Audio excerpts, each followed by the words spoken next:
जय हिंद दोस्तों। आज हम बात करेंगे कल के अपडेट्स के बारे में। तो कल जो अपडेट्स हुआ है उसके पहले मैं बताना चाहूँगा कि मार्केट के बारे में आज किस तरीके से निफ्टी और सेंसेक्स ने परफॉर्म किए हैं। अगर मैं दिखाना चाहूँ आपको कि निफ्टी जो है वो 50% डाउन गया है, 0.21% आज डाउन रहा है। और जो सेंसेक्स है वो भी 0.31% डाउन रहा है हमारा शेयर मार्केट। ठीक है, चलो चलते हैं अपडेट्स के बारे में। जैसा आपको मैं बताना चाहूँगा कि मेरा इक्विटी में 93% इन्वेस्ट है और डेब्ट में 4% इन्वेस्ट है और कम्युनिटी में 1.61% इन्वेस्ट है। तो वीडियो को आगे बढ़ाने से पहले अगर आपको मेरा वीडियो पसंद आता है प्लीज़ लाइक और सब्सक्राइब कीजिए। और मैं डेली अपडेट्स डालता रहता हूँ, आपको मिलेगा और आपको भी एक इनकरेजमेंट फील होगा कि चलो हम सब मिलके इन्वेस्ट करते हैं। लाइफ में बहुत ज़रूरी है इन्वेस्टमेंट, क्योंकि फाइनेंशियल इंडिपेंडेंस बहुत ज़रूरी है लाइफ में। हम जितना भी कमाते हैं वो मैटर नहीं करता, हम कितना सेव कर पाते हैं, हम उस सेविंग से कितना इन्वेस्ट कर पाते हैं, that is more important. Because investment जितने भी लोग रीच होते हैं वो इन्वेस्टमेंट के थ्रू से होते हैं, क्योंकि सब कुछ बढ़ रहा है। आज से 5 साल के नीचे जो था और 5 साल के बाद और भी आगे बढ़ जाएगा, तो इसके लिए इन्वेस्टिंग बहुत ज़रूरी है। Please I request all of you, please आप लाइक और सब्सक्राइब कीजिए मेरे चैनल को। और मैं मेहनत करता रहता हूँ उसको सबको नॉलेज एक इनकरेज करने के लिए कि चलो सब मिलके इन्वेस्ट करते हैं और आगे बढ़ते हैं। फाइनेंशियल इंडिपेंडेंस बहुत ज़रूरी है लाइफ में, क्योंकि मैं एक सॉफ्टवेयर इंजीनियर हूँ, जॉब करता हूँ, एमएनसी में जॉब करता हूँ मैं। और जो मैंने देखा हूँ जो लोग आगे बढ़ रहे हैं वो सिर्फ जॉब के बेसिस पे, सैलरी बेसिस पे या बिजनेस के बेसिस पे बढ़ नहीं पाते हैं। एक इन्वेस्टमेंट चाहिए, जो भी हमारा इनकम हो, एक्स बजट हो सकता है, किसी का लाख होता है तो किसी का 2 लाख होता है तो किसी का 10,000 20,000 भी हो सकता है। दैट इज़ नॉट इम्पोर्टेंट, हम कितना परसेंट सेव कर पा रहे हैं दैट इज़ इम्पोर्टेंट। सिर्फ हम सेव नहीं करना है, उसको हम इन्वेस्ट भी करना है, जो हमें ईयरली बेसिस पे कुछ ना कुछ ज़्यादा बेहतर दे। क्योंकि बैंक में एफडी 6% 7% देता है, जबकि अगर हम इन्वेस्ट करते हैं शेयर मार्केट में, म्यूचुअल फंड में, वो लगभग 12 से 15% तक, 20% तक देता है। ठीक है, चलो आगे बढ़ते हैं अपडेट्स की ओर। और लार्ज कैप में मेरा 48% इन्वेस्ट है, मिड कैप में 28% और स्मॉल कैप में 23%। अगर हम बात करते हैं सेक्टोरल एलोकेशन की, वहाँ पे आप देख पा रहे हो कि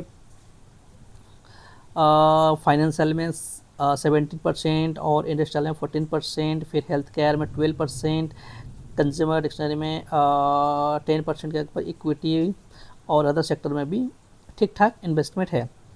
अगर अभी हम बात करेंगे स्टॉक अब अगर अभी हम बात करेंगे स्टॉक का, तो उस पर आप देख पा रहे हो कि जेपी मॉर्गन पे 3% और स्कॉलर आईएसएफ में 3%, एफटी इंडिया में, भारत 22 में, इस तरीके से मेरा इन्वेस्टमेंट है। और फिर बात रही तो एक्टिव फंड की, एक्टिव फंड में मेरा लगभग 99% इन्वेस्ट है, जो है मेरे अमाउंट का 16,05,000 के आसपास। और पैसिव फंड में बहुत ही कम है, 1% से भी कम है, आप देख पा रहे हो स्क्रीन पे। फिर अगर हम बात करते हैं मेरे इन्वेस्टमेंट जर्नी की, तो मैंने स्टार्ट किया था लगभग 2023 से। 2,000 रुपये से स्टार्ट किया था। आज 15,30,000 का इन्वेस्टमेंट है, जो टोटल पर्पस है 16,13,000 रुपया, जिसमें से प्रॉफिट है 83,000 रुपीज़, विच इज़ 5.43%। क्योंकि मैं रिसेंटली ज़्यादा डाला हूँ, उसके पहले मैंने कम ही डालता था। ठीक है, और अगर हम बात करते हैं XIRR की, अगर हम अभी बात करते हैं XIRR की, जो 21% है, जो काफ़ी अच्छा माना जाता है, क्योंकि 21% से कंपाउंडिंग का स्टार्ट होता है। अगर इस तरीके से चलता रहा तो मैं ईयरली बेसिस पे 21% का बेनिफिट मुझे हो सकता है। जैसे कि मेरा 1 डे रिटर्न पे है लगभग 5,054 रुपीज़, विच इज 0.31% मेरे इन्वेस्टमेंट का है।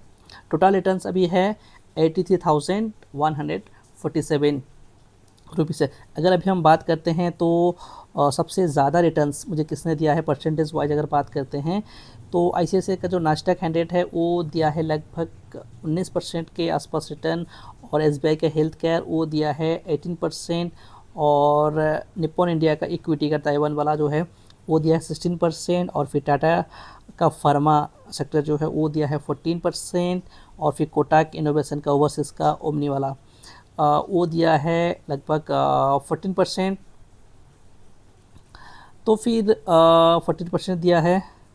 तो इस तरीके से आप देख पा रहे हो कि 13%, 12%, 11% काफ़ी अच्छा हम इसे मान सकते हैं परसेंटेज। लगभग ज़्यादातर जो है 8%, 9%, 10% है, बहुत ही कम है जो लेस परसेंटेज वाइज हैं।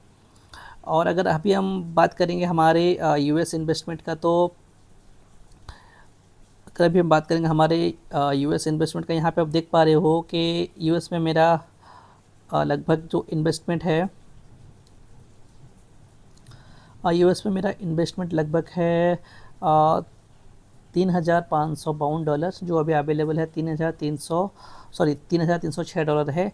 विच इज़ जो लॉस हुआ है मेरा लगभग 6.95 यानी 7% के आसपास लॉस हुआ है। अगर हम उसको इंडियन टर्म में बोलें तो वो 3,37,523 का इन्वेस्टमेंट है, और जो अभी अवेलेबल अमाउंट है 3,18,245 रुपीज़ है। जो लॉस है लगभग 5.71%, विच इज़ नियर बाई 20,000 के आसपास लॉस है। तो ये है आज का अपडेट्स। तो फिर चलो मिलते हैं नेक्स्ट वीडियो में कल। Thank you very much.